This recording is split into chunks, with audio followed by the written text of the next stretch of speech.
Nahum, chapter 1. The burden of Nineveh, the book of the vision of Nahum the Elkoshite. God is jealous, and the Lord revengeth. The Lord revengeth, and is furious. The Lord will take vengeance on his adversaries, and he reserveth wrath for his enemies. The Lord is slow to anger, and great in power, and will not at all acquit the wicked. The Lord hath his way in the whirlwind and in the storm, and the clouds are the dust of his feet. He rebuketh the sea, and maketh it dry, and drieth up all the rivers. Bashan languisheth, and Carmel and the flower of Lebanon languisheth. The mountains quake at him, and the hills melt, and the earth is burned at his presence, yea, the world and all that dwell therein. Who can stand before his indignation, and who can abide in the fierceness of his anger? His fury is poured out like fire, and the rocks are thrown down by him. The Lord is good, a stronghold in the day of trouble, and he knoweth them that trust in him. But with an overrunning flood he will make an utter end of the place thereof, and darkness shall pursue his enemies. What do ye imagine against the Lord? He will make an utter end. Affliction shall not rise up the second time. For while they be folden together as thorns, and while they are drunken as drunkards, they shall be devoured as stubble fully dry. There is one come out of thee that imagineth evil against the Lord, a wicked counselor. Thus saith the Lord, though they be quiet, and likewise many, yet thus shall they be cut down when he shall pass through. Though I have afflicted thee, I will afflict thee no more. For now will I break his yoke from off thee, and will burst thy bonds in sunder. And the Lord hath given a commandment concerning thee, that no more of thy name be sown. Out of the house of thy gods will I cut off the graven image and the molten image. I will make thy grave, for thou art vile. Behold upon the mountains the feet of him that bringeth good tidings, that publisheth peace. O Judah, keep thy solemn feasts, perform thy vows, for the wicked shall no more pass through thee. He is utterly cut off. Chapter 2. He that dasheth in pieces is come up before thy face. Keep the munition, watch the way, make thy loins strong. Fortify thy power mightily, for the Lord hath turned away the excellency of Jacob as the excellency of Israel. For the emptiers have emptied them out, and marred their vine branches. The shield of his mighty men is made red. The valiant men are in scarlet. The chariots shall be with flaming torches in the day of his preparation, and the fir trees shall be terribly shaken. The chariots shall rage in the streets. They shall justle one against another in the broad ways. They shall seem like torches. They shall run like the lightnings. He shall recount his worthies. They shall stumble in their walk. They shall make haste to the wall thereof, and the defense shall be prepared. The gates of the rivers shall be opened, and the palace shall be dissolved.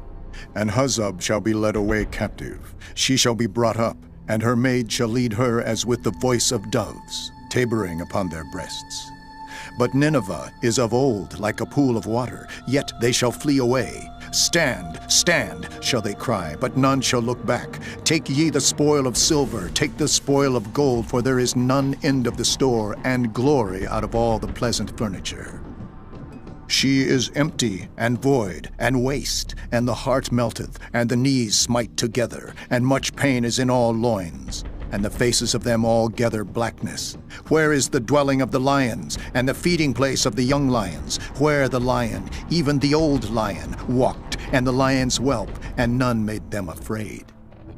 The lion did tear in pieces enough for his whelps, and strangled for his lionesses, and filled his holes with prey, and his dens with ravin. Behold, I am against thee, saith the Lord of hosts, and I will burn her chariots in the smoke, and the sword shall devour thy young lions, and I will cut off thy prey from the earth, and the voice of thy messengers shall no more be heard.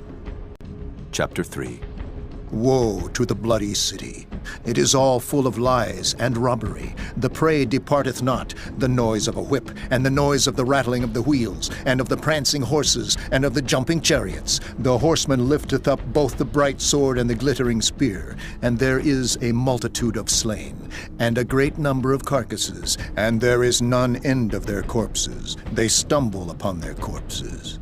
because of the multitude of the whoredoms of the well-favored harlot, the mistress of witchcrafts, that selleth nations through her whoredoms, and families through her witchcrafts. Behold, I am against thee, saith the Lord of hosts, and I will discover thy skirts upon thy face, and I will show the nations thy nakedness, and the kingdoms thy shame. And I will cast abominable filth upon thee, and make thee vile, and will set thee as a gazing stock. And it shall come to pass that all they that look upon thee shall flee from thee, and say, Nineveh is laid waste, who will bemoan her? Whence shall I seek comforters for thee? Art thou better than populous No, that was situate among the rivers, that had the waters round about it, whose rampart was the sea, and her wall was from the sea? Ethiopia and Egypt were her strength, and it was infinite. Put and Lubim were thy helpers. Yet was she carried away. She went into captivity. Her young children also were dashed in pieces at the top of all the streets, and they cast lots for her honorable men, and all her great men were bound in chains. Thou also shalt be drunken, thou shalt be hid, thou also shalt seek strength because of the enemy. All thy strongholds shall be like fig trees, with the first striped figs. If they be shaken, they shall even fall into the mouth of the eater. Behold, thy people in the midst of thee are women. The gates of thy land shall be set wide open unto thine enemies. The fire shall devour thy bars. Draw thee waters for the siege. Fortify thy strongholds. Go into clay, and tread the mortar. Make strong the brick kiln. There shall the fire devour thee. The sword shall cut thee off. It shall eat thee up like the cankerworm. Make thyself many as the cankerworm. Make thyself many as the locusts. Thou hast multiplied thy merchants above the stars of heaven. The cankerworm spoileth and flieth away. Thy crowned are as the locusts, and thy captains as the great grasshoppers, which camp in the hedges in the cold day. But when the sun ariseth, they flee away, and their place is not known where they are. Thy shepherds slumber, O king of Assyria. Thy nobles shall dwell in the dust. Thy people is scattered upon the mountains, and no man gathereth them. There is no healing of thy bruise. Thy wound is grievous. All that hear the bruit of thee shall clap their hands over thee. For upon whom hath not thy wickedness passed continually?